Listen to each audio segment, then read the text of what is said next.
Welcome दोस्तों, आज हम सैम्पल पेपर क्वेश्चन 1 का सेक्शन डी से कंटिन्यू करेंगे। तो चलिए शुरू करते हैं। क्वेश्चन नंबर 32 ए से हम स्टार्ट करेंगे आज। क्वेश्चन है ए मोटर बाइक। ओह, बाइक नहीं है, ये बोट है। अच्छा, मुझे लगा मोटर बाइक है। ओके, कोई बात नहीं।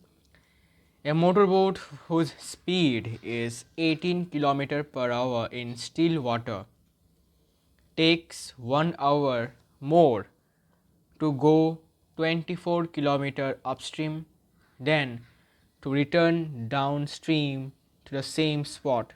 Find the speed of the stream. तो अपस्ट्रीम डाउनस्ट्रीम के क्वेश्चंस बहुत इंपॉर्टेंट हैं, इनको आपको करना है प्रैक्टिस। तो आपको याद रखना है कि अपस्ट्रीम और डाउनस्ट्रीम में कैसा होता है केस। अपस्ट्रीम मतलब आप जो स्ट्रीम है, ठीक है, उसके विपरीत दिशा में आप अपना बोट जो है वो लेकर जा रहे हो। तो स्ट्रीम के विपरीत डायरेक्शन मतलब ऑपोजिट डायरेक्शन में जब आप कुछ भी बोट हो या फिर कुछ भी मूवमेंट करते हो तो आपको फ्रिक्शन का सामना करना पड़ेगा। ओके, इसीलिए आपका जो स्पीड होगा वो घटेगा, बिकॉज वाटर का स्ट्रीम इस तरफ जा रहा है लेकिन आप जा रहे हो इसके विपरीत डायरेक्शन में। तो इसको, ये जो स्ट्रीम है ये आपको रोकने की कोशिश करेगा, तो आपका बोट का स्पीड कम होगा। तो याद रखना कि अपस्ट्रीम वाले केस में आपका स्पीड कम होगा, आपका बोट का स्पीड कम हो जाएगा। और डाउन स्ट्रीम वाले केस में क्या कर रहे हो आप, जिस तरफ स्ट्रीम है उसी तरफ आप बोट लेकर जा रहे हो। ठीक है, तो अभी रोकने वाला कोई नहीं है, बिकॉज जिस डायरेक्शन में स्ट्रीम जा रहा है आप उसी के साथ साथ अलोंग द सेम डायरेक्शन आप जा रहे हो, तब आपका स्पीड बढ़ जाता है, स्पीड इंक्रीजेस। ओके, तो ये दो बातें आपको याद रखनी है। आप स्ट्रीम में आपका स्पीड घटेगा बोट का, और डाउन स्ट्रीम में आपका बोट का स्पीड बढ़ेगा। ठीक है, तो आपको लिखना पड़ेगा let the speed of the stream,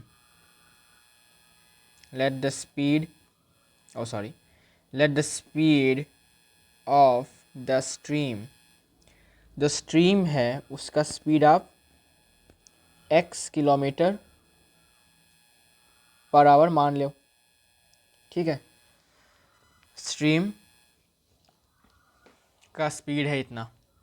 okay, अब क्या, अब क्वेश्चन में क्या गिवन है, क्वेश्चन में गिवन है speed of the boat, speed of the boat का स्पीड गिवन है जो कि है speed of boat in still water. ठीक है, ये आपको मेंशन करना है। स्टिल वाटर मतलब अभी कोई स्ट्रीम नहीं है, अभी कोई लहर टाइप का कुछ नहीं है, मतलब पानी नहीं बह रहा। स्ट्रीम कब कहूँगा, जब पानी किसी ना किसी डायरेक्शन में बह रहा है, फ्लो कर रहा है, तब मैं कहूँगा कि स्ट्रीम है। लेकिन अगर पानी एक जगह पर स्थिर है, रुका हुआ है, तब उसको हम कहते हैं स्टिल वाटर। तो स्टिल वाटर में एक बोट का जो स्पीड है वो क्वेश्चन में गिवन है 18 किलोमीटर पर आवर, है ना। हाँ, अब क्वेश्चन को समझो कि एक मोटर बोट को जिसका स्पीड स्टिल वाटर में, स्थिर वाले पानी में 18 किलोमीटर पर आवर है, उसको अपस्ट्रीम में 24 किलोमीटर कवर करने के लिए 1 घंटा ज़्यादा लगता है। कितना, किससे ज़्यादा लगता है 1 घंटा, जब वो डाउन स्ट्रीम में 24 किलोमीटर कवर करता है तो उसको जितना टाइम लगता है, ठीक है, उससे 1 घंटा ज़्यादा लगता है जब वो अपस्ट्रीम में same distance, same kilometre, same distance 24 kilometre cover करता है। तो उसको जितना टाइम उसको, अच्छा आवर नहीं, जितना टाइम उसको डाउन स्ट्रीम में 24 किलोमीटर कवर करने में लगा था उससे 1 घंटा ज़्यादा लगा अपस्ट्रीम में। क्यों हुआ, बिकॉज मैंने बोला अभी अपस्ट्रीम में आपका स्पीड घट जाता है तो टाइम थोड़ा ज़्यादा लगेगा आपको, डिस्टेंस सेम है। ओके, तो यहाँ से हमें समझ में आ गया कि डाउन स्ट्रीम में जितना टाइम लगा था उससे अपस्ट्रीम में 1 घंटा ज़्यादा लगा। अब हमें कैसे पता चलेगा भाई कि अपस्ट्रीम में डाउन स्ट्रीम में टाइम कितना लगा, उसका हम देखो अभी कैसे निकालते हैं। देखो अपस्ट्रीम वाले केस में देखो, ठीक है, अपस्ट्रीम लिख के मुझे बताओ अपस्ट्रीम में कितना डिस्टेंस कवर किया है। लिखो डिस्टेंस 24 किलोमीटर है और स्पीड कितना है, स्पीड ऑफ बोट ये होगा 18 में से x को माइनस करने के बाद जो रहेगा वो होगा स्पीड। अब ऐसा क्यों 18 माइनस एक्स क्यों, what is the reason behind this कि 18 माइनस एक्स हमें लिखना पड़ा। मैंने आपको बोला कि अपस्ट्रीम में बोट का स्पीड जो होता है वो घट जाता है, तो बोट का जो स्थिर वाले पानी में स्पीड था वो घट जाएगा because of the speed of stream. Okay, इसलिए तो अपस्ट्रीम में जो बोट का स्पीड होगा उसके असली स्पीड से स्ट्रीम के स्पीड को आपको माइनस करना पड़ेगा, बिकॉज अपस्ट्रीम में आप लहर के मतलब फ्लो ऑफ वाटर के ऑपोजिट डायरेक्शन में जा रहे हो तो आपको रुकावट फेस करना पड़ेगा, इसलिए आपका स्पीड कम हो जाएगा। और डाउन स्ट्रीम में आप उसी फ्लो की डायरेक्शन में फ्लो कर रहे हो, आप अपना बोट चला रहे हो, तो आपको रुकावट फेस करना नहीं पड़ेगा, ठीक है, इसलिए आपका स्पीड बढ़ेगा। तो अपस्ट्रीम में डिस्टेंस कवर किया 24 किलोमीटर और बोट का स्पीड था 18 minus x kilometre per our, तो टाइम कितना लगा होगा। सो देयरफॉर टाइम टेकन, अच्छा हमारे पास एक फॉर्मूला है, speed equals to distance by time. यहाँ से अगर हम टाइम निकाल लें तो क्या होगा, टाइम होगा डिस्टेंस बाय स्पीड, ठीक है। तो time taken will be distance by speed. Distance कितना है 24 है और स्पीड कितना है भाई 18 माइनस एक्स आवर होगा, बिकॉज किलोमीटर पर आवर है तो इसलिए टाइम होगा आवर में। तो अपस्ट्रीम में 24 किलोमीटर को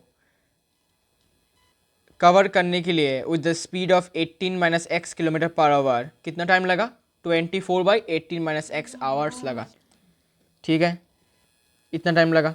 अब हम क्या करेंगे, अब हम डाउन स्ट्रीम में भी निकालेंगे कि कितना टाइम लगा डाउन स्ट्रीम में, ठीक है। इसको दर्ज लाता हूँ साइड में। अब तुम लिखो डाउन स्ट्रीम, डाउन स्ट्रीम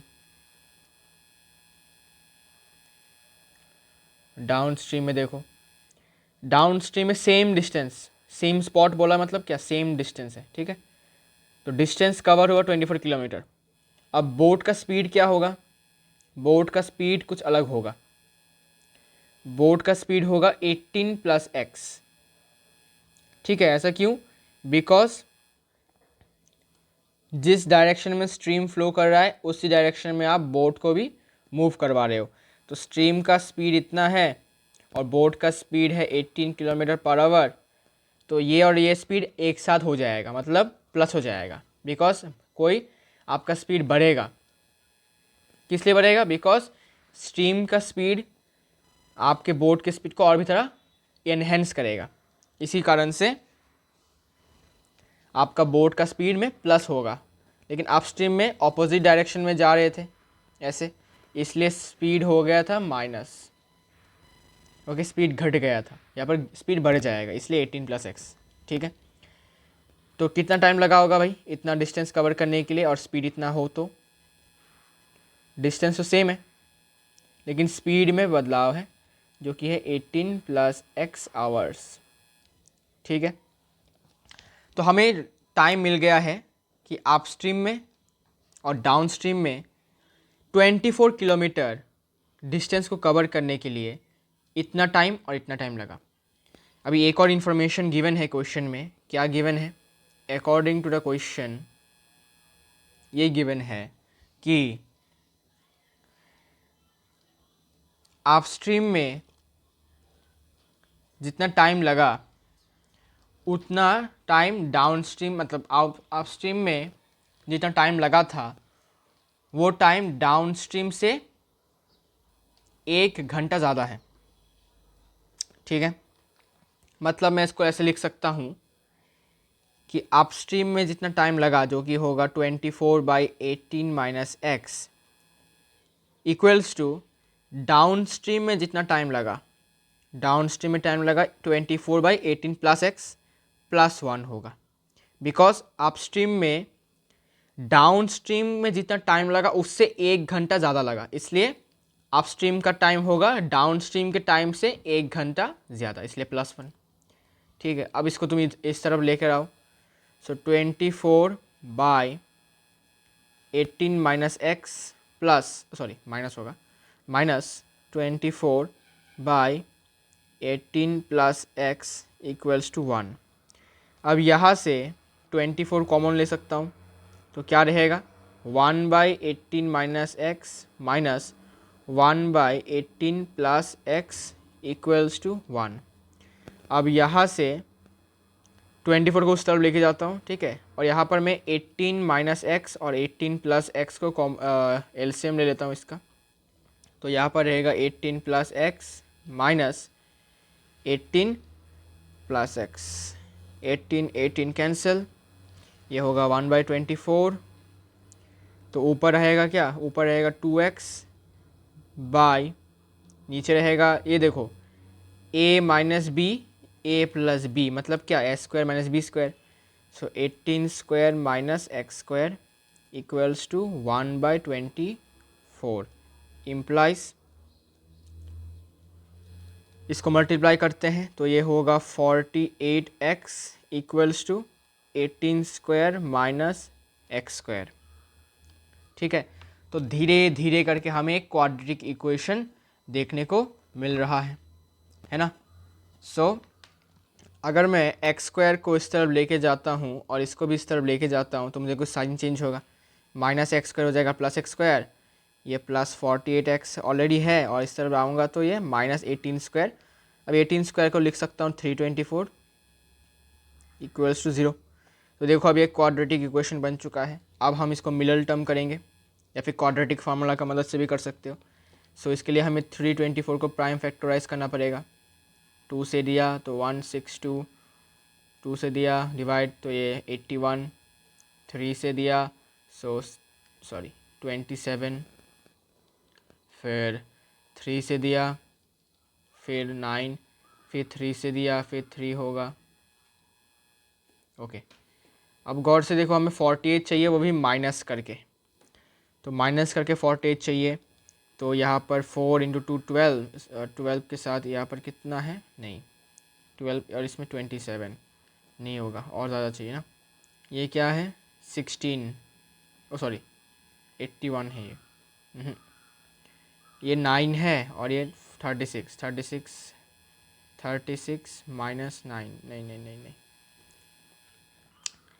ये 4 है, 4 में ये 9, 36 हुआ, 36 में और एक 3 रहने दो, 3 इंटू 3 9, अच्छा 6, इसके साथ इसका बॉन्ड किया, इंटू किया 6 हुआ, 6 और ये 6 36, नहीं 6 और एक 3 18 में से और 2 दिया तो 36, नहीं 18 में से और 3 है 54 हो जाएगा। एक और 3 देता हूँ 54 में से 6 गया, कितना हुआ, चलो को ज़रा देखता हूँ, 54 54 54 54, ये 9 है और यहाँ पर एक 6 है, 9 इंटू 6 54, 54 माइनस 6, 54 माइनस 6, हाँ हो गया 54 minus 6 X square plus 54 minus 6 X minus 324 equal to 0। ठीक है, आप इसको दिखा भी सकते हो रफ में, या फिर नहीं चाहिए रहने दो। इम्प्लाइज यहाँ से होगा X square plus 54x minus 6x minus 324 equals to 0। अब यहाँ से x कॉमन चला जाएगा तो रहेगा x प्लस 54, यहाँ से -6 कॉमन चला जाएगा, रहेगा x plus 54 equals to 0। Common जाएगा x प्लस 54 और रहेगा x minus 6 equals to 0. So either x plus 54 equals to 0, or you can say x equals to minus 54, या फिर और x माइनस 6 इक्वल्स टू 0, यहाँ से x का वैल्यू 6. तो x क्या है, x क्या है बता सकते हो? x तो भाई अपना स्पीड ऑफ स्ट्रीम है. अब मुझे बताओ, स्पीड कभी नेगेटिव हो सकता है क्या? तुम बोलोगे भाई स्पीड तो नेगेटिव नहीं होता, वेलोसिटी हो सकता है, लेकिन यहाँ पर तो हमने स्पीड की बात की है, तो स्पीड नेगेटिव नहीं हो सकता, बिकॉज ये वाला हमारा कैंसिल हो जाएगा. ठीक है, तो speed can not be negative, speed can not be negative, speed कभी नेगेटिव नहीं हो सकता. So we have to ignore this value. तो हम इसको इग्नोर करना है. इग्नोर करके हमें कौन सा लेना है? हमें इसको लेना है, बिकॉज पॉजिटिव वैल्यू हमें लेना है. Okay, so hence you can write, hence speed of stream जो कि हमने x kilometre per hour let किया था, उसका स्पीड कितना है? 6 किलोमीटर पर आवर, और ये होगा हमारा आंसर. तो नेगेटिव वैल्यू को इग्नोर करना है, बिकॉज नेगेटिव नहीं हो सकता स्पीड. ओके, इसलिए हमें क्या करना पड़ेगा? पॉजिटिव वैल्यू को अपनाना पड़ेगा, और हमारा आंसर भी अपने आप आ जाएगा. ओके, ये था क्वेश्चन नंबर 32 का ए नंबर. ओके, अब क्वेश्चन नंबर 32 का ए नंबर हो चुका है बहुत ही इजी तरीके से. अब हम क्वेश्चन नंबर 32 के बी नंबर को करते हैं, जो थोड़ा सा सोचने समझने के मतलब लायक क्वेश्चन है, थोड़ा सा टाइम कंज्यूमिंग होगा. Check it out. ओके,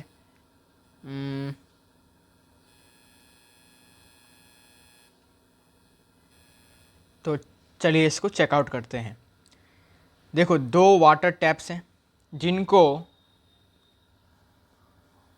दोनों को मिलाकर अगर मतलब खोला जाए इनको, तो ये दोनों मिलकर एक टैंक को भर सकते हैं पानी से 9 होल 3/8 आवर्स में. ठीक है, और ये भी गिवन है कि जो टैप है जिसका डायामीटर थोड़ा ज़्यादा बड़ा है, उसको 10 घंटे कम लगेंगे उस छोटे डायामीटर वाले टैप से, अगर उनको सेपरेटली यूज़ किया जाए. मतलब पहले तो दोनों को ए और बी दोनों मिलकर एक टैंक को फिल कर रहे हैं 9 होल 3/8 आवर्स में, और अगर अभी इनको सेपरेटली, सपोज ए को अकेला टैंक को फिल करने के लिए दिया जाए और बी को अकेला टैंक को फिल करने के लिए दिया जाए, तब सपोज ए का डायमीटर ज़्यादा है, तो डायमीटर इसका ज़्यादा है और इसका डायमीटर थोड़ा कम है, छोटा डायमीटर है, तो इसको 10 घंटे कम लगेंगे इससे. मतलब जितना टाइम छोटे वाले डायमीटर वाले टैप को लगेगा, उससे 10 घंटा कम लगेगा इस वाले टैप को, जिसका डायमीटर बड़ा है. अब क्या बोला? Find the time in which each tap can separately fill the tank. अब कितना टाइम लगेगा दोनों को, अगर हम दोनों को सेपरेटली टैंक भरने के लिए मतलब ऑन कर दे. तो ऑन मतलब क्या? नल को घुमा दें तो पानी फुल होगा. तो इसको कैसे करेंगे? ठीक है, इसको करने का टेक्निक ये है कि ये टाइम एंड वर्क का क्वेश्चन है, जो बहुत कॉमन क्वेश्चन है, मतलब आता है बोर्ड्स में कभी कभी. ठीक है, तो टाइम एंड वर्क अगर आपने क्लास 8 या फिर 7 या फिर 8 में अच्छे से किया होगा, तो आपको एकदम परफेक्ट आपको इसका आइडिया मिल जाएगा. ओके, तो चलिए शुरू करते हैं. तो मान लेते हैं कि छोटे वाले पाइप को, मतलब छोटा डायमीटर वाले पाइप को, या फिर छोटा पाइप को कुछ x घंटे लगेंगे फिलअप करने के लिए इस टैंक को. ठीक है, let the time taken by the small tap. Tap या फिर टैप बोला था, या फिर हाँ tap. Okay, smaller tap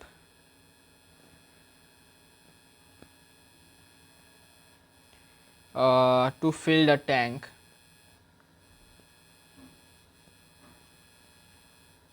be x hours. ठीक है, छोटे वाले टैंक को मान लेते हैं कि x आवर्स लगेंगे इस टंकी को फुल करने के लिए, तो बड़े वाले टैप को कितना लगेगा? 10 घंटे कम लगेंगे. So then the time taken by the larger tap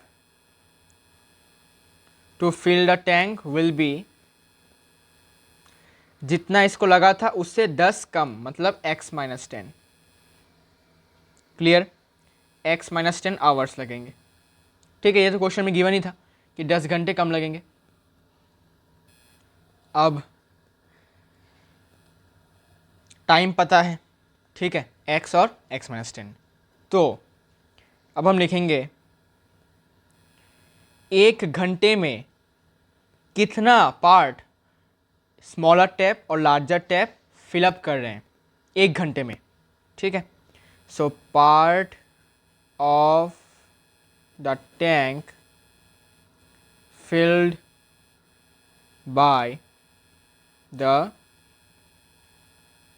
smaller tap, ठीक है, इन 1 आवर, एक घंटे में कितना फिलअप हो रहा है। ठीक है, कैसे निकालेंगे? सिंपल, 1 बाई जितना टाइम लगेगा पूरे टैंकी को फिल करने के लिए, जो कि होगा 1/x, इतना पार्ट। ठीक है, ये तो टेक्निक था टाइम एंड वर्क का कि रेसिप्रोकल कर देने से हो जाता है।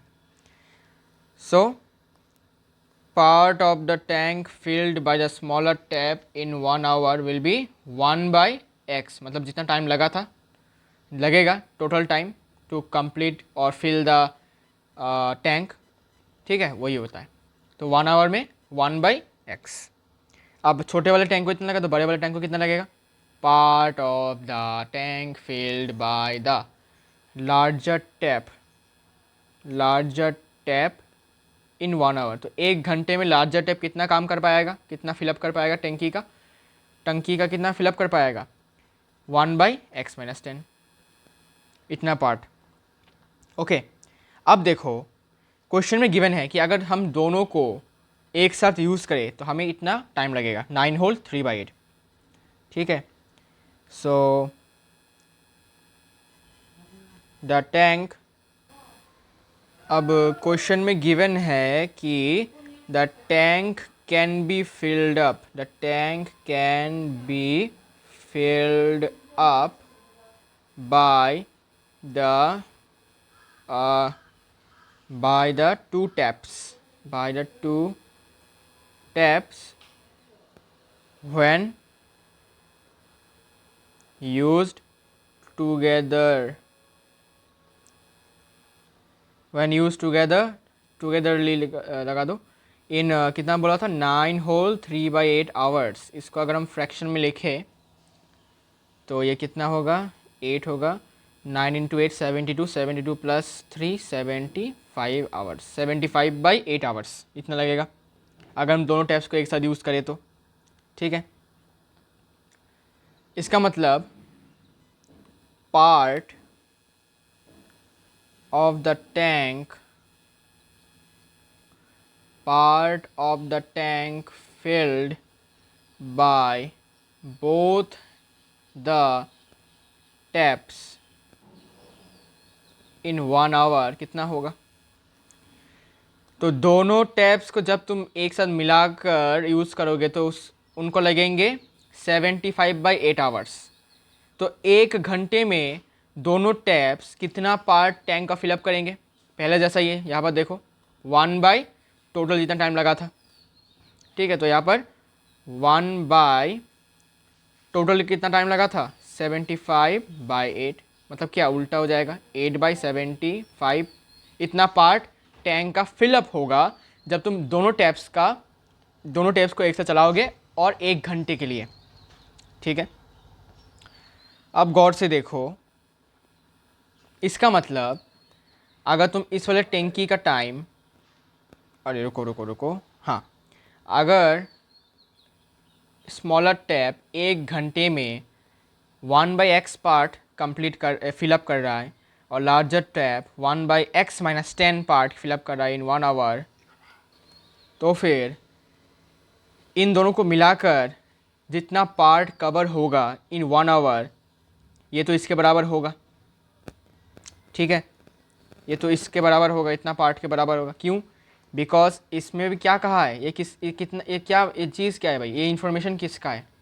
ये इन्फॉर्मेशन कहता है कि जब तुमने दोनों ही टैब्स को एक साथ चलाकर 1 घंटे के लिए ऑन करके रखा, जब भी चला के रखा, तो इन्होंने 8/75 पार्ट ऑफ द टैंकी को फिलअप किया।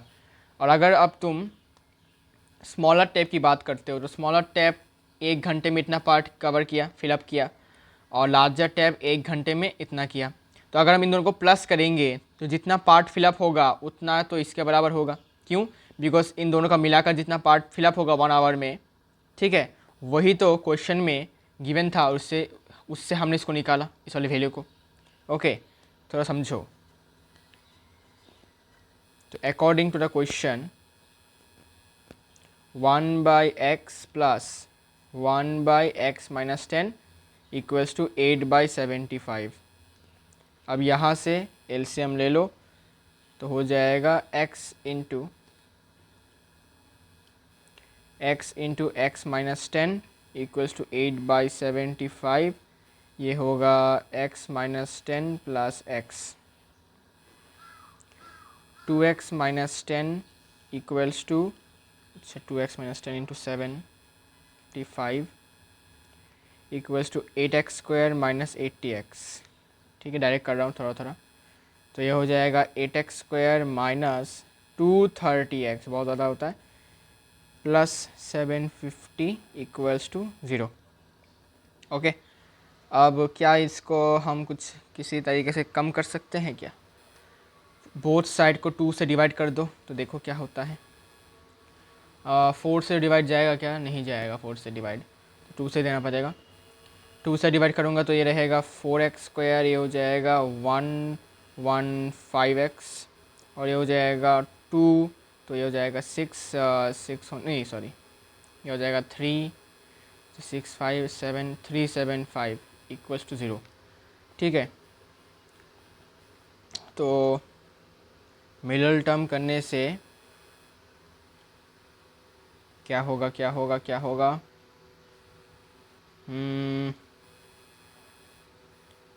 क्वाड्रेटिक फार्मूला लगाता हूँ, -115 plus minus root over B square, है ना। बी स्क्वायर मतलब -115 whole square minus 4 into A जो कि है 4, और सी है 375 by 2a means 2 into A, 2 into A मतलब 2 इंटू 4। अब देखते हैं भाई साहब कि क्या हाल चाल है इसका। ओके, तो 115 इंटू 115 होल स्क्वायर करूँगा, 115 प्लस माइनस ये हो जाता है क्या 13225 माइनस 4 इंटू 4 मतलब 16 into 375 6000। I guess quadratic formula is the worst because यहाँ पर तुमको बहुत बड़े बड़े वैल्यूज़ करने पड़ेंगे। ठीक है, अभी के लिए तुम मिलर टर्म ही करो भाई, मिलर टर्म इज़ बेटर। ठीक है, क्योंकि अब देखो भाई 13225 माइनस 6000 करोगे, ठीक है, 7225 मिलेगा। अब 7225 का तुम जब स्क्वायर रूट करोगे तुमको 85 मिलेगा, तो 115 प्लस माइनस 85/8। ओके, तो आइदर x का वैल्यू 115 प्लस 85/8 होगा। ओके, तो 115 प्लस 85 डिवाइडेड बाय 8 करने से होगा 25, और x का वैल्यू 115 माइनस 85/8 होगा। ठीक है, 115 माइनस 85 डिवाइडेड बाय 8 करने से तुमको मिलेगा 3.37। ओके, तो इसको माइनस ऐसे ही रख देता हूँ, ये तो वैसे भी 30/8 ही रहेगा, 30/8। ओके, तो इसको ऐसे फ्रैक्शन में रखो, डेसिमल में लेने की ज़रूरत भी नहीं है। ठीक है, फालतू का झंझट मत करो। ओके, तो x के 2 वैल्यूज़ आ चुके हैं। एक है x का वैल्यू 25 और x का वैल्यू 30/8। x का वैल्यू 25 और x का वैल्यू 30/8। अब देखो x के दो वैल्यूज़ आ चुके हैं। अब कौन सा वाला वैल्यू हमें चाहिए ये तय करेगा कि अगर आप x का वैल्यू 25 पुट करते हो, ठीक है, तो ये तो स्मॉलर टैप का टाइम है कि स्मॉलर टैप को 25 आवर्स लगेंगे और लार्जर टैप को 25 में से 10 चला गया, मतलब क्या 15 आवर्स लगेंगे। अगर आप इसको चूज़ करोगे, चूज़ अगर करते हैं तो देखो, तो स्मॉलर टैप को लगेंगे 30/8 आवर्स और लार्जर को कितने लगेंगे, लार्जर टैप को लगेंगे 30/8 में से 10 को माइनस कर दो, सो इट विल बी 30 माइनस 80/3 जो कि होता है -50/3, जो कि एकदम इम्पॉसिबल है। ठीक है,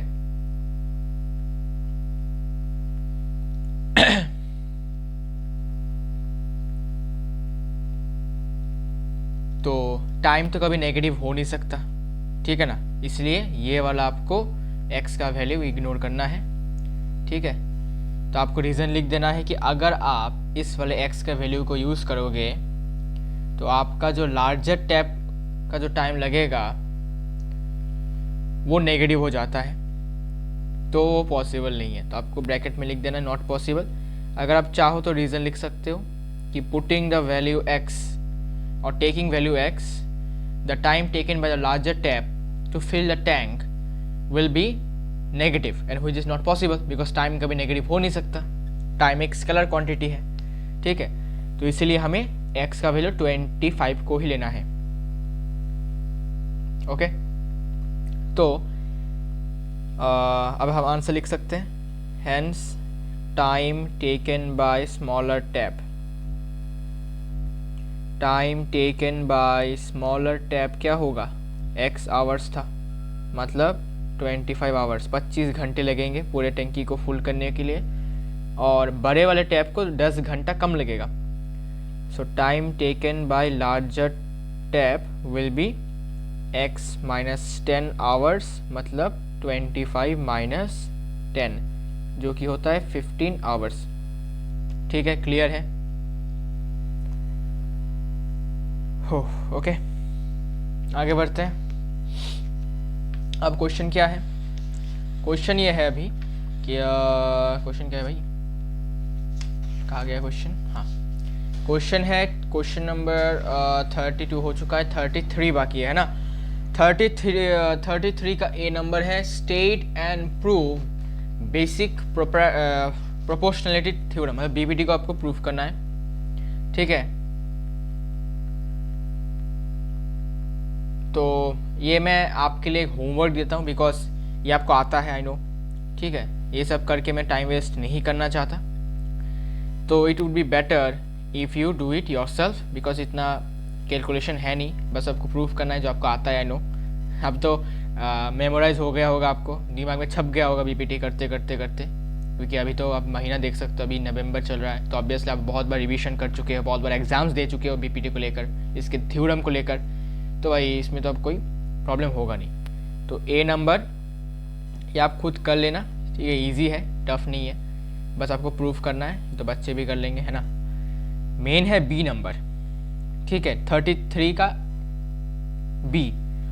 यहाँ पर एक फिगर गिवन है, ठीक है, यहाँ पर एक फिगर गिवन है, आपको इस फिगर का कुछ इन्फॉर्मेशन लेना पड़ेगा, लेकर कुछ आपको क्वेश्चन है उसको आपको अटेम्प्ट करना है, सॉल्व करना है। ओके, आसान सा क्वेश्चन है, देखो घबराना नहीं, घबराने से अपना ही लॉस है। ठीक है, जितना हो सके ठंडे दिमाग से ट्राई करो सॉल्व करने की। तो आइए, in a given figure angle CEF, क्या गिवन है वो लिख लेता हूँ। गिवन ये है कि एंगल CEF और एंगल CFA ई इक्वल है, मतलब एंगल सी ई एफ ये वाला और एंगल सी एफ ई मतलब ये वाला एंगल बराबर है। ओके, और एफ जो है वो मिड पॉइंट है किसका, डी सी का। मिड पॉइंट है मतलब क्या, D F equals to F C. Okay, we have to prove, क्या प्रूव करना है, अच्छा, और गिवन है कि F mid point of D C implies देखकर आपको लिखना है D F equals to F C. Okay, इसके बाद आपको टू प्रूव क्या प्रूव करना है, A B by B D equals to A B by F D, हमें ये प्रूफ करना है। तो ए बी कहाँ पर है, ए बी है यहाँ पर और बी डी है यहाँ पर, और ए ई कहाँ पर है, ए ई है यहाँ पर और एफ डी है यहाँ पर। ठीक है, तो हमें सिंपली क्या करना है, हमें सिंपली इस वाले ट्राइंगल में और इस वाले ट्राइंगल में, मतलब इन दोनों ट्राइंगल को हमें सिमिलर दिखाना है। ठीक है, बिकॉज इन्हीं ट्राइंगल्स में हमें टू प्रूफ के इंफॉर्मेशन मिलेंगे। ओके, तो हमें सिंपली क्या करना है, आइए देखते हैं। तो स्टार्ट करते हैं आराम से। यहाँ पर गिवन है कि ये एंगल और ये एंगल बराबर है, तो इस ट्राइंगल में ये एंगल बराबर है, तो इसके ऑपोजिट साइड्स भी बराबर होंगे, आइसोसेलेस ट्राइंगल प्रॉपर्टी। तो मैं यहाँ से इम्प्लाइज देकर लिख सकता हूँ कि side C E will be equals to side C F. Okay, इसको तुम इक्वेशन 1 मान लो और तुम इसको इक्वेशन 2 मान लो। अब दोनों ही इक्वेशन से देखो, यहाँ में एफ सी या फिर सी एफ का वैल्यू सी ई के बराबर है, यहाँ पर सी एफ का वैल्यू डी एफ के बराबर है, तो ये दोनों आपस में बराबर होंगे। तो लिखो from 1 and 2 C E equals to D F, C E के साथ डी एफ बराबर है। ठीक है, सी ई के साथ डी एफ बराबर है, मतलब इस वाले साइड के साथ ये वाला साइड बराबर है। तो अगर मैं अभी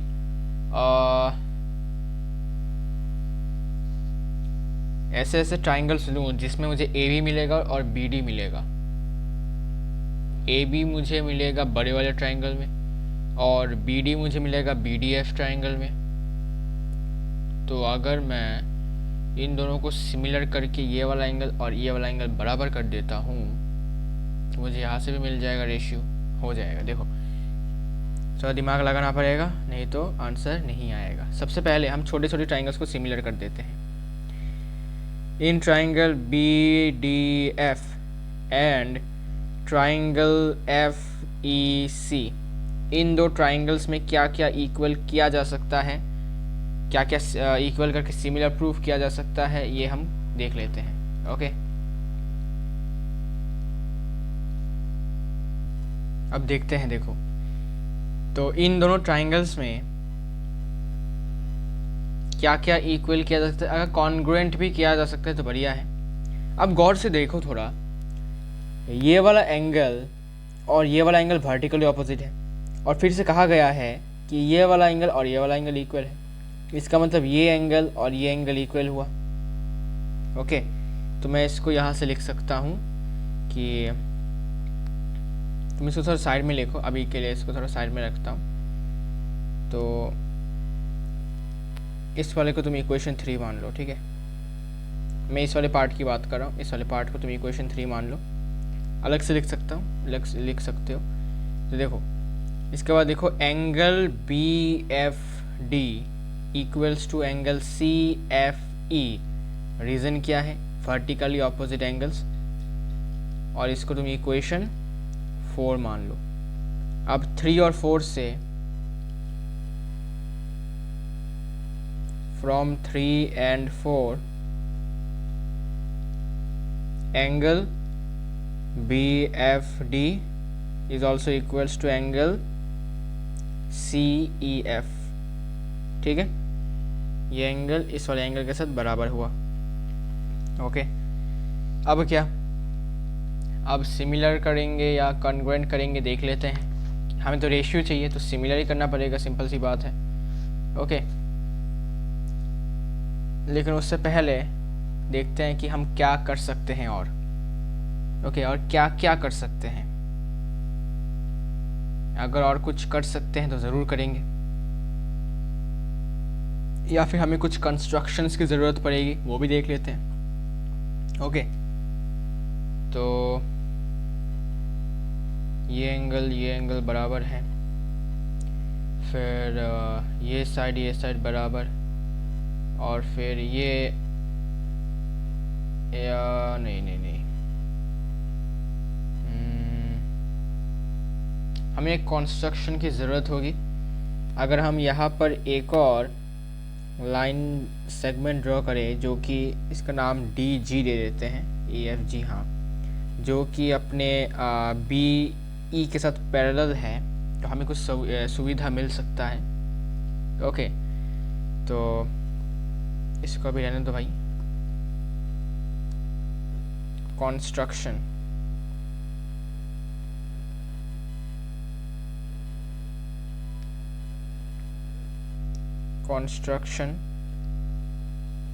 drawn DG parallel to BE।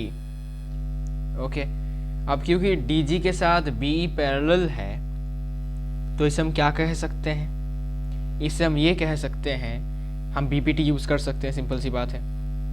तो देखो, BPT हम दो ट्राइंगल्स में यूज़ कर सकते हैं। पहला इस वाले ट्राइंगल में, दूसरा इस वाले ट्राइंगल में। दोनों ट्राइंगल्स में हम BPT यूज़ कर सकते हैं, बिकॉज दोनों पैरेलल हैं।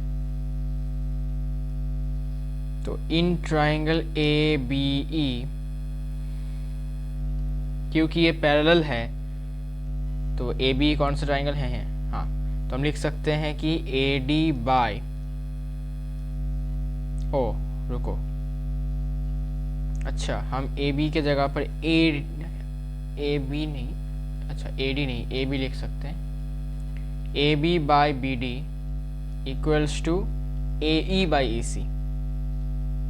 ठीक है, AE बाई GE, क्या लिख रहा हूँ भाई, AE बाई GE।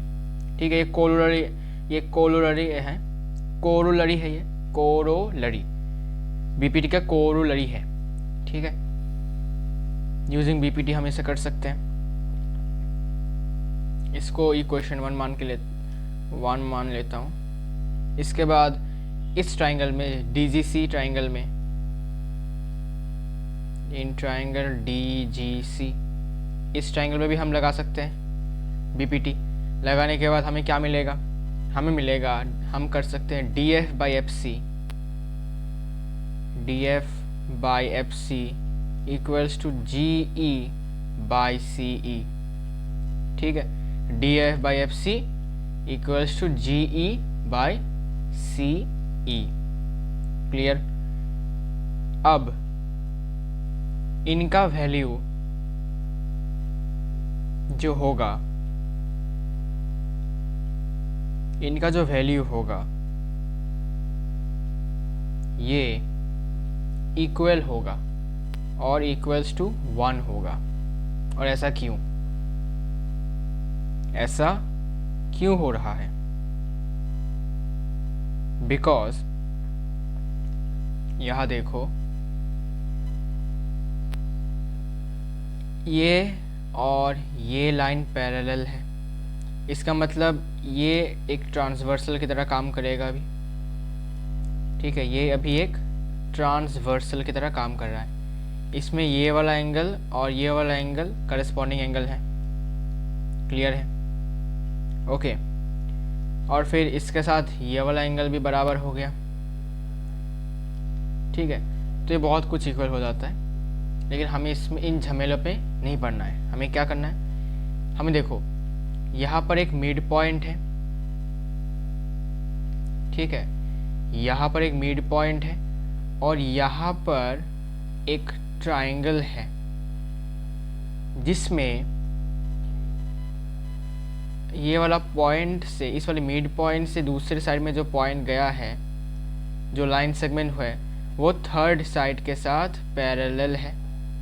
तो हम अभी यहाँ पर क्लास 9 का जो मिड पॉइंट थ्योरम है उसके मदद से ये कह सकते हैं कि ई भी एक मिड पॉइंट होगा। Converse of mid point theorem इसे हम कह सकते हैं, है ना। मिड पॉइंट थ्योरम क्या कहता था? एक ट्राइंगल के अंदर अगर दो साइड के मिड पॉइंट्स को जोड़ दिया जाए तो वो थर्ड साइड के साथ पैरेलल होता है। उल्टा अगर बोलूं तो अगर ट्राइंगल में किसी भी एक साइड के मिड पॉइंट को दूसरे साइड के एक पॉइंट से जोड़ा जाए और वो line segment third line segment के साथ पैरेलल हो जाए तो जो सेकंड पॉइंट है वो मस्ट भी एक मिड पॉइंट होगा।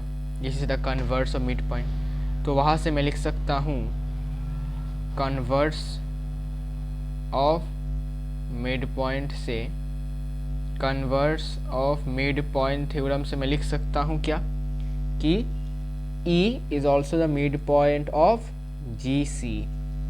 Okay, E is the mid point of GC।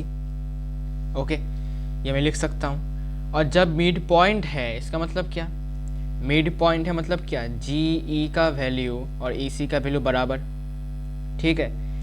तो GE का वैल्यू और EC का वैल्यू बराबर मतलब क्या? मैं EC की जगह पर यहाँ पर GE लिख सकता हूँ, फिर GE कैंसिल होकर 1 हो जाएगा। सिमिलर केस में देखो DF और FC बराबर है, क्यों? बिकॉज F मिड पॉइंट है। तो FC की जगह पर मैं DF लिख सकता हूँ बिकॉज दे आर इक्वल, फिर DF और DF कैंसिल होकर 1 आ जाएगा। तो इसका रेशियो और इसका रेशियो, दोनों का ही रेशियो करने के बाद हमें 1 मिलेगा। क्लियर हो गया? समझे? क्लियर हो गया? अच्छा, फिर अब क्या करना है? अब देखो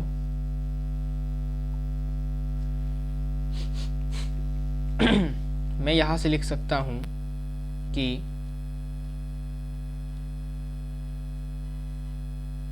GE equals to CE। Okay, और इसको मैं इक्वेशन 2 मान लेता हूँ। अच्छा, इक्वेशन 2 नहीं, और भी बहुत सारी इक्वेशंस हैं यहाँ पर। तो अभी के लिए इनको इक्वेशन मत मानो, ठीक है, ज़रूरत नहीं है। बिना इक्वेशन भी हो जाता है ये सब।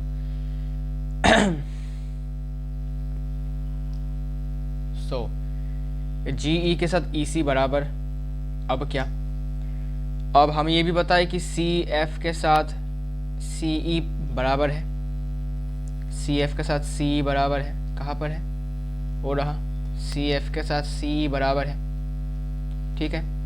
तो बहुत कुछ बराबर है यहाँ पर, सब कुछ लिख के रखो, फिर हम आराम से यूज़ करेंगे।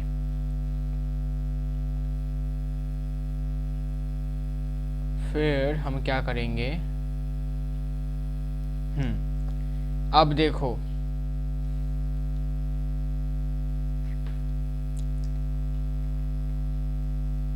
GE के साथ, अच्छा CE के साथ क्या बराबर था?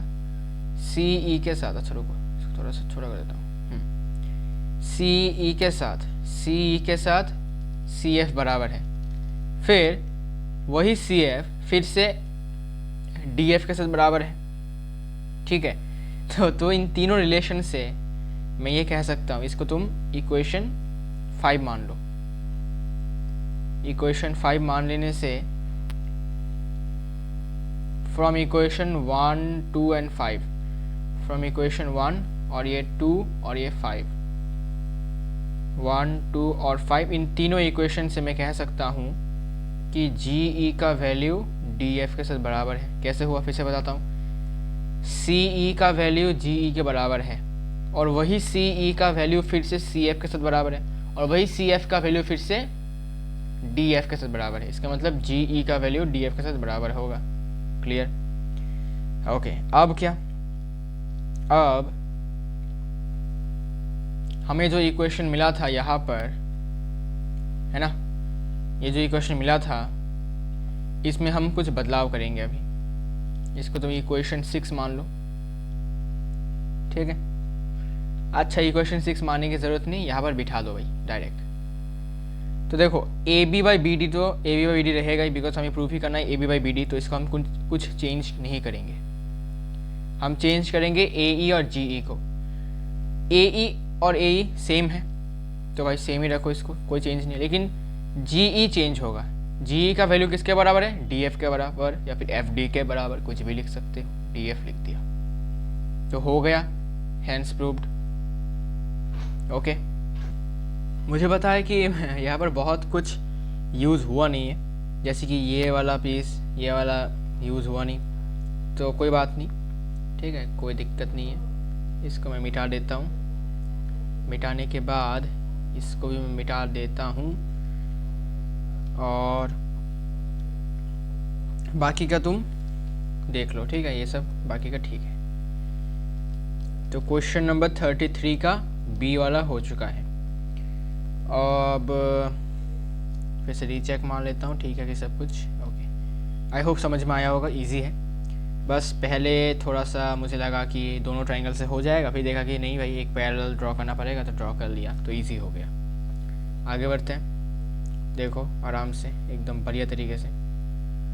34 नंबर, ठीक है, 34 का ए, water is flowing at a rate of 15 km/h through a pipe of diameter 14 cm into a cuboidal pond which is 50 meter long and 44 meter wide, and in what time will the level of water in pond rise by 21 cm? What should be the speed of the water if the rise in water level is to be obtained in 1 hour? बहुत ही important question है ये, ठीक है, कि एक इसको मैं थोड़ा सा आपको रफ समझाता हूँ पहले, फिर हम न्यूमेरिकल करेंगे सॉल्व अच्छे से स्टेटमेंट वाइज। तो एक पाइप है सपोज इतना, इस पाइप के अंदर से 15 km/h के स्पीड से पानी बह रहा है, फ्लो कर रहा है, और फ्लो करके एक बड़ा सा क्यूबॉइडल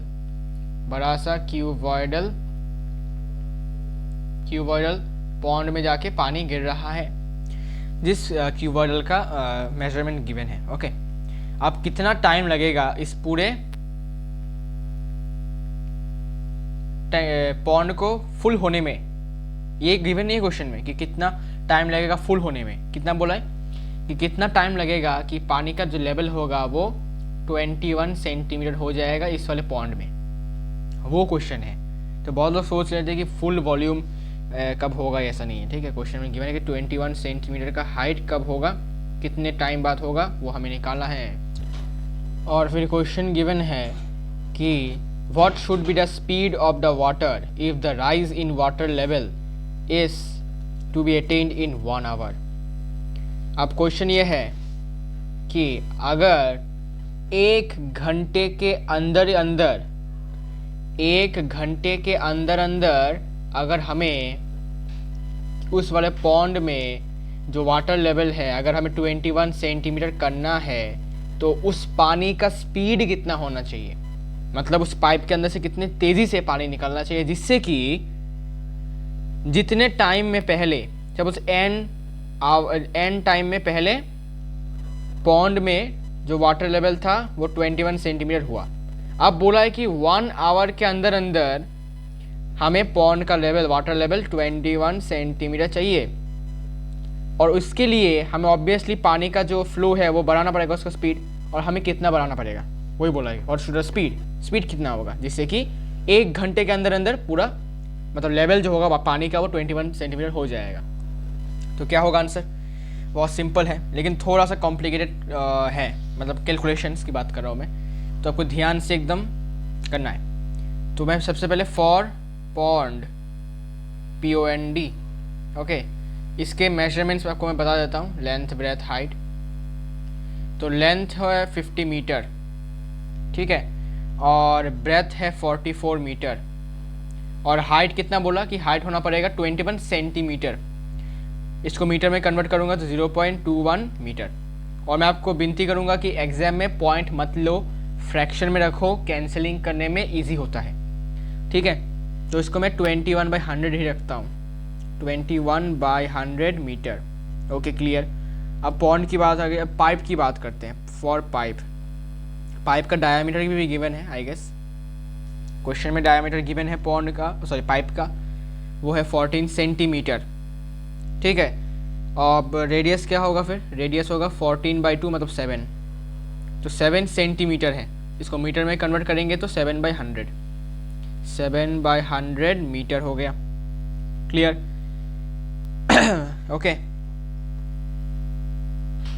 अब देखो, हमें पाइप का लेंथ नहीं पता, लेंथ कितना होगा, उसके लिए हम स्पीड का यूज कर सकते हैं, speed of water flowing through it. Speed of water कितना है, 15 किलोमीटर पर आवर। सब कुछ अगर मीटर में है तो किलोमीटर को हमें मीटर में कन्वर्ट करना पड़ेगा, तो इसको आप 1000 से मल्टीप्लाई करोगे तो मीटर बन जाएगा पर आवर, इतना metre per hour. Okay, time का आवर में रखता हूँ, ठीक है। सो 15,000 मीटर पर आवर मतलब 1 घंटे में। अब बहुत लोग क्या करते हैं, उनको लेंथ नहीं मिलता पाइप का, तो वो क्वेश्चन को सॉल्व नहीं कर पाते। तो मेरा एक आपको टिप, एक टिप्स एंड ट्रिक्स की आप स्पीड से ही पाइप का लेंथ निकाल सकते हो। ओके, तो आपको सोचना है इसको अच्छे से। 1 घंटे में जो पानी है वो 15,000 मीटर डिस्टेंस ट्रेवल कर रहा है। इससे ज़्यादा क्यों नहीं, इससे कम क्यों नहीं, जरा सोचो। इसका मतलब जो पाइप का लेंथ है वो ऑब्वियसली 15,000 मीटर होगा, तभी तो 1 घंटे में पानी सिर्फ इतना डिस्टेंस ही ट्रेवल कर रहा है, ना इससे ज़्यादा ना इससे कम, ठीक है। ओके, तो इससे आपको सोचना है, इससे आपको दिमाग लगाना है कि ऑब्वियसली इसका मतलब जो 15,000 मीटर होगा वो पाइप का लेंथ होगा, ठीक है। मतलब 15 किलोमीटर जो होगा वो पाइप का लेंथ होगा, ठीक है। ओके, तो आपको याद रखना है कि ऐसे क्वेश्चंस में अगर आपको पाइप का लेंथ नहीं मिल रहा है, तो अगर पानी का स्पीड गिवन है तो वहाँ से आप लेंथ निकाल सकते हैं, किसका, पाइप का, जो कि होगा, आपको बस ये वाला पार्ट लेना है, मीटर वाला पार्ट लेना है, टाइम वाला पार्ट नहीं लेना है, ठीक है। तो लेंथ क्या होगा फिर, मतलब हाइट क्या होगा पाइप का, वो होगा 15,000 मीटर। बहुत लंबा पाइप है भाई, 15 किलोमीटर है, ठीक है। ओके, तो ऐसा आपको निकाल लिया इसने, आपने निकाल लिया ये। अब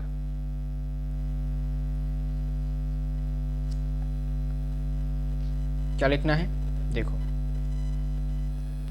अब हमें निकालना है कि 1 घंटे में पाइप के अंदर से कितना पानी पॉन्ड में गिर रहा है, ठीक है। अगर हमें वो मिल जाता है तो हमें आसानी होगा कि कितना घंटा लगेगा। बिकॉज देखो, अगर हमें पता है कि 1 घंटे में इतना पानी फ्लो कर रहा है, तो हमें पता चल जाएगा कि n घंटे में कितना पानी फ्लो करेगा, ठीक है ना। तो इसीलिए volume of water flowing through the pipe,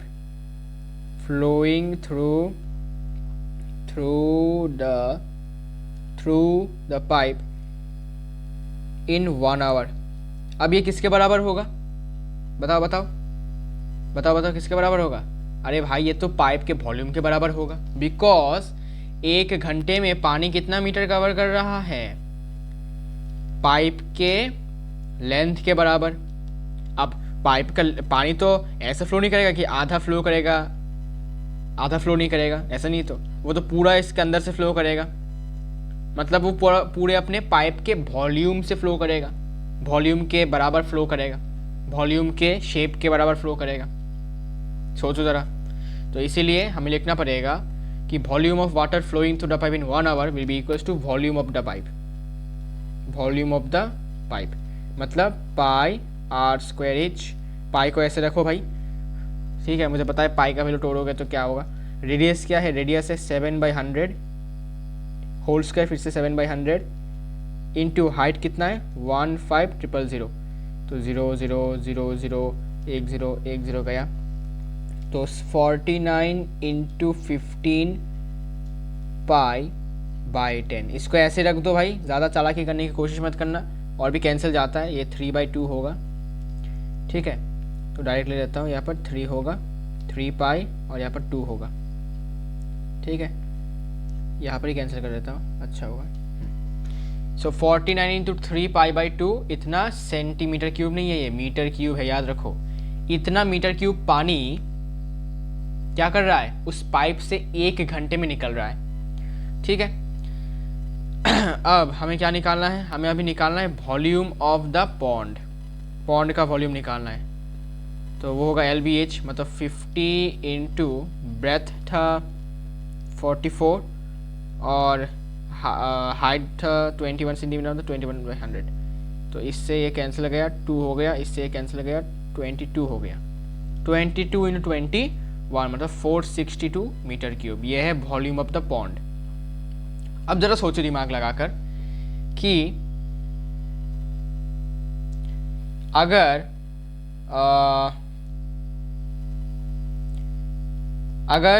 49 into 3π/2 metre cube का पानी 1 घंटे में क्या हो रहा है, फिल हो रहा है पॉन्ड में।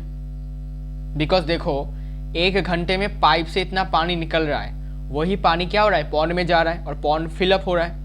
तो इतना मीटर क्यूब का पानी 1 घंटे में हो गया, फिल हुआ। ठीक है, 1 घंटे में फिल हुआ। तो 1 मीटर क्यूब पानी कितने घंटे में फिल होगा, तुम बोलोगे भाई आराम से 1/49 इंटू 3π/2। क्लियर है, ये कॉन्सेप्ट क्लियर है।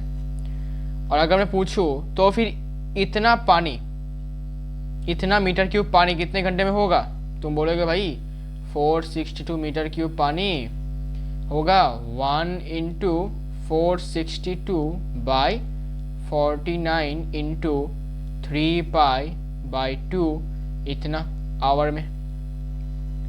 बिकॉज हमें तो भाई पॉन्ड को फिलअप करना है, तो पॉन्ड का वॉल्यूम के बराबर हमें पानी देना पड़ेगा ना। सोचो जरा, अगर तुम्हें एक वाटर बॉटल को फिल करना है तो तुमको क्या करना पड़ेगा, तुमको अपने वाटर टैप में से कितना वॉल्यूम पानी देना पड़ेगा, जितना वॉल्यूम पानी उस वाटर बॉटल का है। ठीक है, तो उसी से सोचो कि इतने पानी को उस पाइप से फ्लो करने के लिए कितना टाइम लगेगा, बस यहाँ से कैलकुलेट करके तुमको निकल जाएगा। क्योंकि जितना पानी मतलब पानी के अंदर, सॉरी क्या बोल रहा हूँ, पाइप के अंदर से इतना वॉल्यूम का पानी निकलने में जितना टाइम लगेगा, उतना ही टाइम हम क्या लगेगा, पॉन्ड को फिलअप होने में लगेगा। ओके, इसीलिए ये होगा हमारा अल्टीमेट रिजल्ट। तो हम ये सब नहीं दिखाते, हम यूनिटरी मेथड नहीं दिखाते। हम क्या करते हैं, हम डायरेक्ट लिख देते हैं कि रिक्वायर्ड टाइम क्या होगा, रिक्वायर्ड टाइम होगा वॉल्यूम ऑफ द पॉन्ड, जहाँ पर फिल हो रहा है, जो फिल हो रहा है, और डिवाइडेड बाय जो फिल कर रहा है, मतलब volume of water flowing out in 1 hour. Volume of water flowing out in 1 hour. ठीक है, फ्रॉम द पाइप लिखने की ज़रूरत है या नहीं है, ठीक है, ज़रूरत है, मैंने लिखा नहीं, तुम लिख लो, बिकॉज टाइम बचाना है मुझे, है ना। 462 डिवाइडेड बाय, अब वॉल्यूम ऑफ वाटर कितना है भाई, 49 इंटू 3π/2। 2 ऊपर चला जाएगा, 2 ऊपर चला जाने से 462 into 2/49 into 3 into pi means 22/7। 7 और ये कैंसिल होगा, 7 हो जाएगा। और क्या होगा बताओ, क्या ये डिवाइड जाता है क्या?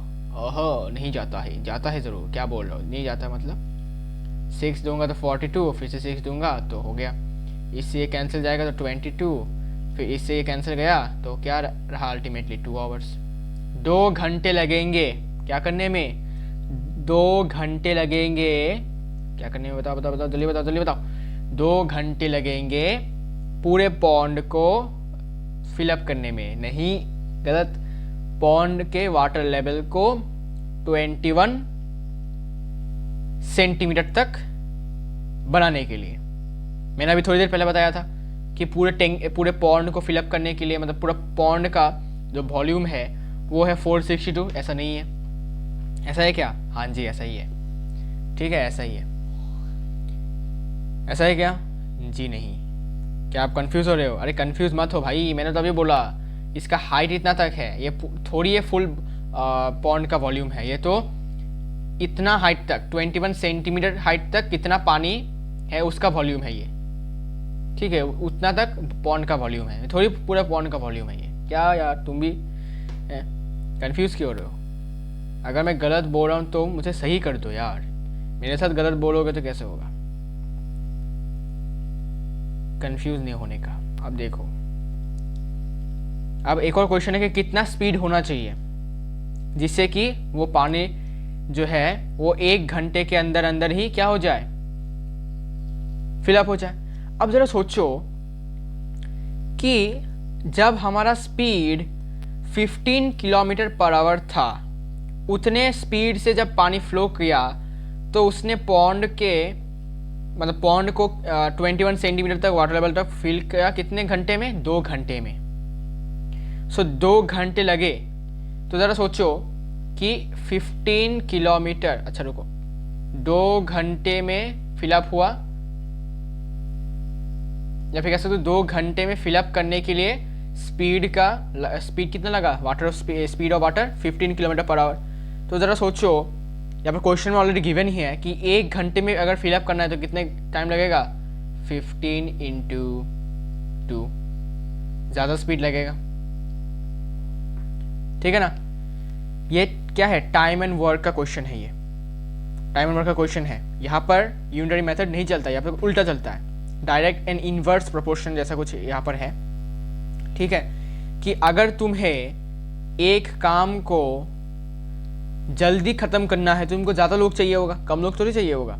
तो सपोज तुम्हारे पेरेंट्स ने एक काम करने के लिए बोला कि भाई अपना जितने भी कमरे हैं सबको सफाई करना है, तो तुमने क्या किया? तुमने 5 लोगों को बुलाया, 5 वर्कर्स को बुलाया, तुम भी उसमें से थे एक। तो तुम लोगों को लगे भाई कितने? 5 घंटे लगे तुम लोगों को। और तुम्हारे मम्मी ने बोल दिया कि भाई 5 घंटे नहीं होना चाहिए, 3 घंटे के अंदर काम फिनिश करो। तो जरा सोचो कि जो 5 घंटे लगे जब तुमने 5 वर्कर्स को यूज़ किया, ठीक है? तो 1 घंटे में तो 1 घंटे में 1 घंटे में फिनिश करने के लिए तुमको क्या करना पड़ेगा? अच्छा 1 घंटा नहीं, अच्छा 1 घंटा ही बोल दो, ठीक है, 1 घंटा ही ठीक है। 1 घंटे में फिनिश करने के लिए तुमको कितने वर्कर्स चाहिए होंगे? 5 × 5 25। और 3 घंटे में करने के लिए 5 × 5/3 25/3। अभी इंसान तो हाफ नहीं हो सकता ना, ठीक है? तो approximately 20 you can say 28 sorry 28 नहीं, क्या बोल रहा हूँ, 8 पॉइंट समथिंग, ओके। तो डायरेक्ट एंड इनवर्स प्रोपोर्शन है ये सब। तो यहाँ पर आपको थोड़ा सोच को अलग तरीके से सोचना है कि अगर आपको एक काम को जल्दी फिनिश करना है तो आपको ज़्यादा लोग चाहिए होगा, ठीक है? अगर आप एक काम को जल्दी फिनिश करने के लिए कम लोग लाओगे तो ज़्यादा टाइम लगेगा, ठीक है? तो इसमें भी ऐसा ही है कि अगर 15 किलोमीटर पर आवर की स्पीड होते हुए भी हमें 2 घंटे लगे, तो 1 घंटे में अगर इसको हमें फिनिश करना है तो हमें ऑब्वियसली इससे ज़्यादा स्पीड चाहिए होगा। कितना ज़्यादा? इसमें 2 × कर दो तो 30 किलोमीटर पर आवर इसका आंसर होगा, ठीक है? So speed of water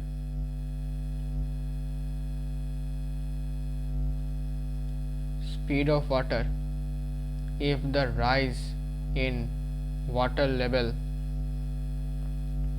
is to be attained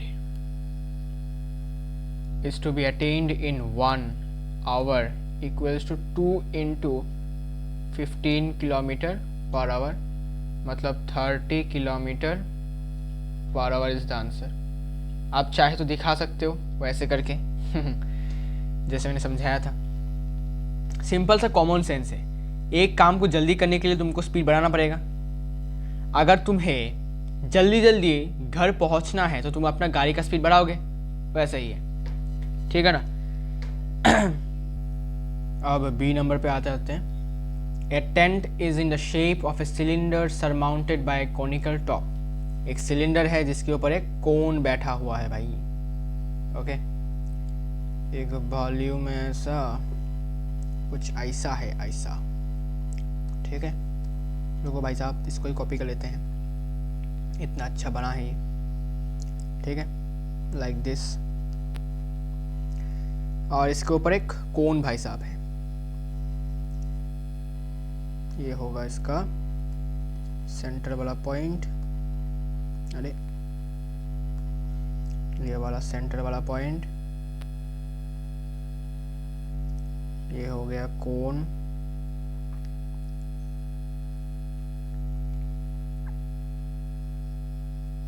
ये हो गया इसका रेडियस, ये हो गया इसका रेडियस। अब इसके डायमेंशंस भी देख लेते हैं। If the height and radius of the cylindrical part are 3 metre and 14 centimetre, cylindrical part का हाइट और अपना क्या बोलते हैं उसे, रेडियस। हाइट है 14 सेंटीमीटर और रेडियस है 3 सेंटीमीटर, सॉरी 3 मीटर, क्या बोल रहा हूँ। And the total height of the tent, total height है, टोटल हाइट है यहाँ से लेकर यहाँ तक, टोटल हाइट है 13.5 मीटर, 13.5 मीटर। ठीक है, अब गौर से देखो, यहाँ से यहाँ तक का हाइट है 13.5 और फिर यहाँ से यहाँ तक का जो हाइट है वो 14 मीटर है। तो यहाँ का इस वाले पार्ट मतलब कोन का हाइट क्या होगा, टोटल में से हाइट ऑफ द सिलेंडर को माइनस कर दो, हो जाएगा। तो लिखो, डायरेक्ट लिखता हूँ, अच्छा डायरेक्ट लिखने की जरूरत नहीं। फॉर कोन के लिए रेडियस सेम है 3 मीटर, लेकिन हाइट h मान लेता हूँ उसको, ये होगा 13.5 माइनस 14। ओए कैसे, ओह ये तो गजब है, पहली बार ऐसा हुआ कि total height of the cylindrical part. Oh अच्छा, तो फिर इसका तो छोटा होगा, ये छोटू सा होगा ये। ठीक है, ये छोटू सा होगा, डायग्राम थोड़ा सा ऐसे ही होगा, ये छोटू सा होगा। Okay okay, that's great. A wait, इसका हाइट बोला 3, अरे यार मैं तो पागल ही हूँ, हाइट 3 है इसका, रेडियस 14 है, पागल ही हूँ। ये 3 मीटर होगा, हाइट 3 मीटर है, रेडियस 14 में, ठीक से पढ़ा नहीं मैंने, सॉरी। तो हाइट क्या होगा, हाइट होगा 13.5 में से 3 चला गया, मतलब 10.5। ठीक है, कोन का हाइट होगा 10.5, इतना ही होगा। हाँ जी, तो कोन का हो चुका सब कुछ, कोन का रेडियस, हाइट, और क्या चाहिए, नहीं चाहिए, स्लैंट हाइट, हाँ 10.5 है इसका हाइट, ये 90 डिग्री होता है। स्लैंट हाइट L चाहिए हमें, है ना, तो L होगा √h² प्लस r² या फिर r² प्लस h², एक ही बात है। 10.5 होल स्क्वायर प्लस रेडियस है 3 स्क्वायर, रूट के अंदर होती, तो ये सब होल स्क्वायर करेंगे तो 110.25 प्लस 9 रूट के अंदर। भाई ये सब भाई बहुत एनोइंग है ये सब, सॉरी। रेडियस कितना था भाई, अरे पागल, रेडियस 14 है, रेडियस 3 नहीं है, यहाँ पर मैंने चेंज ही नहीं किया। मतलब 196, तो प्लस करेंगे तो 306.25, इसका रूट करेंगे, स्क्वायर रूट करेंगे तो 17.5 मीटर, तो स्लैंट हाइट होगा 17.5 metre. Okay, now question is find the area of the canvas required for making a tent, keeping a provision of 26 meter square of canvas for stitching and wastage. Also find the cost of the canvas to be purchased. तो आपको क्या करना है, इस tent को canvas से ढकना है. तो आपको याद रखना है कि बॉटम ढकते नहीं है लोग, तो हमें क्या करना पड़ेगा, हमें simply curve surface area of the cone और curve surface area of the cylinder का सम चाहिए. ओके, वही होगा total surface area of the क्या होगा इसका टेंट, और उतना ही एरिया का कैनवास हमें चाहिए. क्लियर? तो एरिया ऑफ कैनवास लिख लो.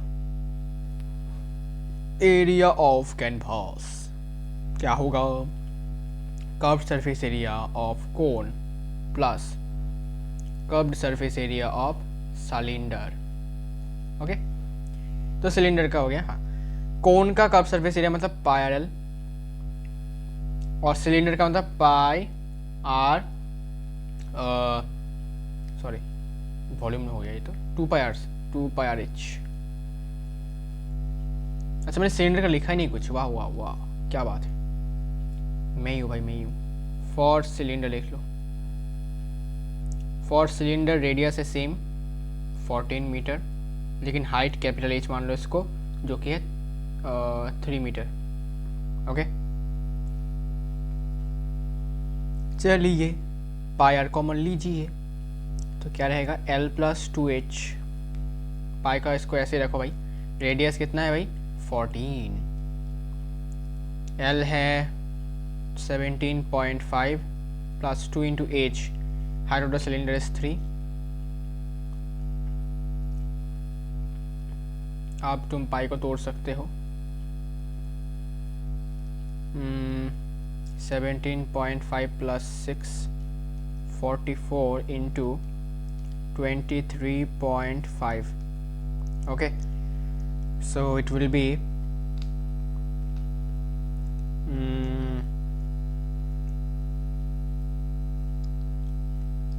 ये कुछ आता है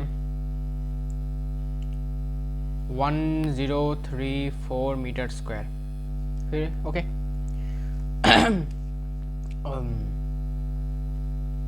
44 इंटू 23.5 1034, और इसके साथ एक प्रोविजन भी है. प्रोविजन मतलब क्या कि एक्स्ट्रा और भी लगेगा. ओके, तो total area of canvas including provision लिखो. Including provision, so it will be 1034 plus और भी कितना चाहिए होगा 26 मीटर स्क्वायर, और भी एक्स्ट्रा लगेगा. So total will be 1060 metre square. इतना एरिया कैनवास का लगेगा हमें. ओके, ये एक आंसर है. और भी कॉस्ट बहुत ईजी है भाई, इंटू कर देना है बस. रुपीज़ क्या कॉस्ट कितना बोला कि ₹500 पर मीटर स्क्वायर, तो इट विल बी 500 इंटू ये 500 इंटू 1060. तो रुपीज़ कितना होगा, ₹500 इंटू 1060, ₹5,30,000. इतना पैसा होगा, पैसा चाहिए होगा कैनवास खरीदने के लिए. पैसा है क्या आपके पास? इतना बहुत खर्चा होगा भाई. 5,30,000 कोई मामूली बात नहीं है. ठीक है, तो बहुत खर्चा होगा. ओके, अभी है हमारा लास्ट क्वेश्चन इस सेक्शन का, जो कि है 35. बहुत इजी क्वेश्चन है, मीडियन वाला क्वेश्चन है.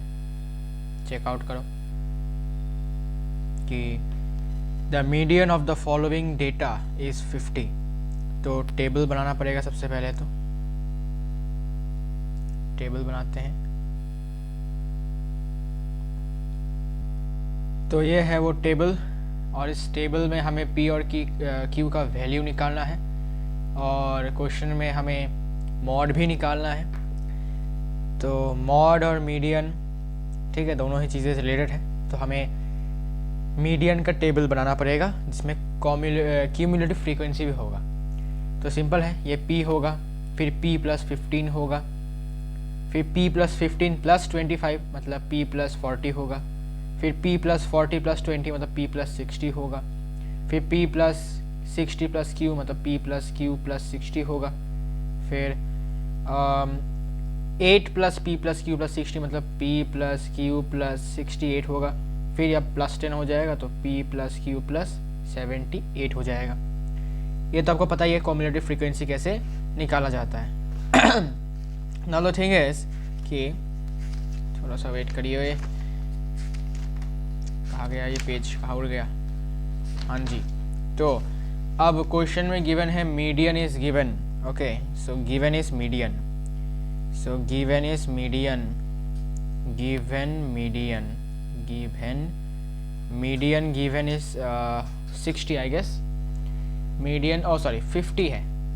Median is given 50 and sum of all the frequencies मतलब n is given 90।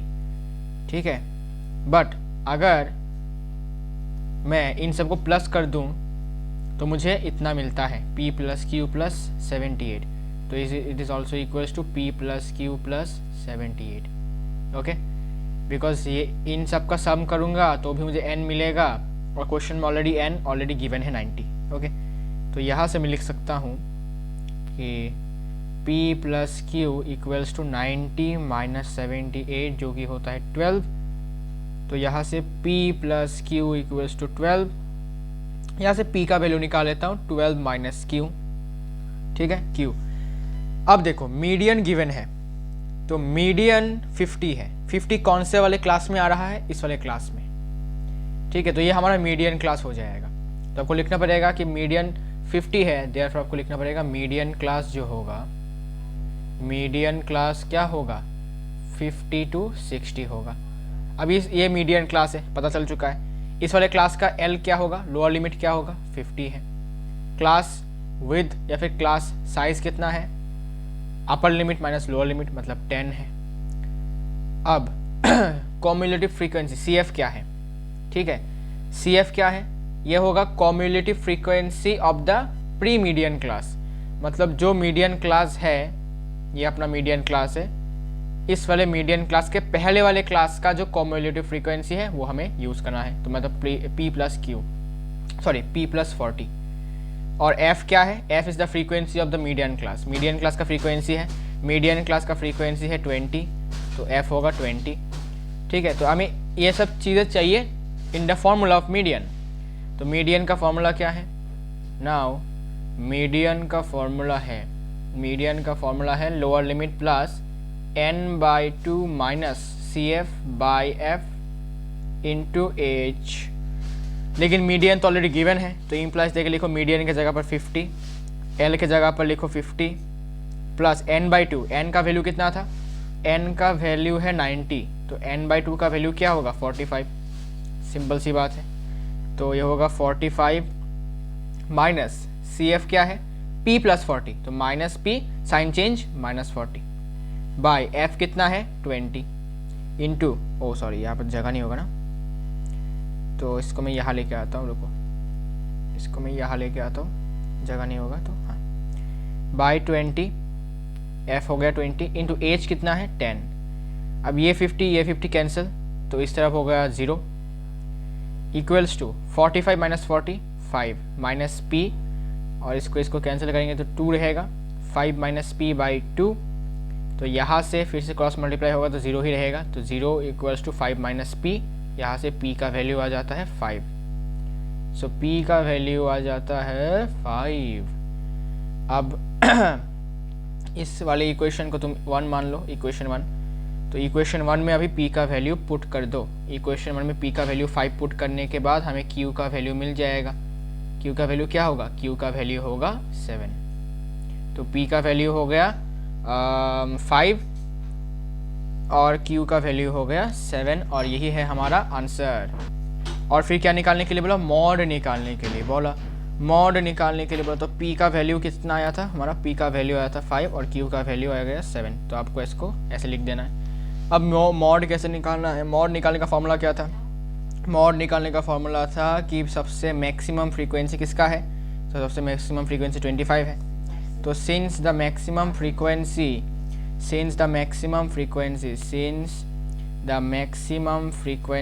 Is 25, maximum frequency equals to 25, तो 25 के अलोंग में जो क्लास होगा वही होगा अपना modal class. So therefore modal class हो जाएगा अपना 40 to 50। Modal class equals to 40 to 50, 40 to 50। अब मॉड फॉर्मूला के लिए हमें क्या क्या चाहिए, तो मॉड का फॉर्मूला आपको शायद पता, आई होप आपको पता है।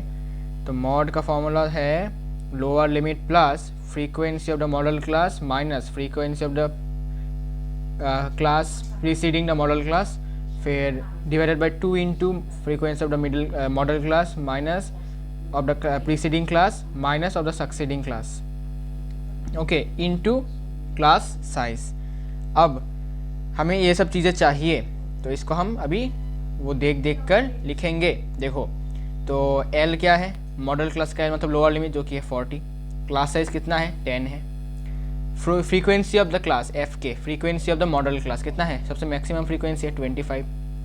अब एफ के -1 मतलब क्या, मॉडल क्लास के पहले वाले क्लास का फ्रीक्वेंसी, मॉडल क्लास है ये वाला, मॉडल क्लास है ये वाला, इसके पहले वाले क्लास मतलब इस वाले क्लास का जो फ्रीक्वेंसी है मतलब 15, तो एफ के -1 हो गया 15। अब क्या चाहिए, अब हमें चाहिए एफ के +1 मतलब जो मॉडल क्लास है उसके बाद वाला सक्सीडिंग वाला क्लास का फ्रीक्वेंसी। तो मॉडल क्लास है अपना ये वाला 40 to 50, इसके बाद वाला क्लास मतलब ये इस वाले क्लास का फ्रीक्वेंसी मतलब 20, तो एफ के +1 हो गया 20। अब बिठा दो इस वाले फॉर्मूला में 40 प्लस एफ के मतलब है 25, एफ के -1 है 15, 2 इंटू एफ के मतलब 2 इंटू 25 मतलब 50 माइनस एफ के -1 है 15, एफ के +1 है 20 इंटू एज है 10, तो it will B 40 plus 10 by 50 minus 35 into 10, फिर ये हो जाता है 40 प्लस 10 इंटू ये 15 है इंटू 10, कैंसिल होगा 3/2, 3 और 2 होगा, 40 प्लस 20/3। अब 20/3 कितना होता है 6.666 इतना होता है। सो 40 प्लस 6.666 मतलब 67 मान लेता हूँ approximately, it will B 46.67 is the answer and this is the mod of the given data. तो हमारा जो मॉड होगा वो कुछ होगा 46.67, ठीक है। And hence this is the end of this section D. Next video में हम सेक्शन ई को कंटिन्यू करेंगे और फिनिश करेंगे और हमारा सैम्पल पेपर 1 कंप्लीट होने वाला होगा, ठीक है। तो मिलते हैं नेक्स्ट वीडियो में, तब तक के लिए गुड बाय।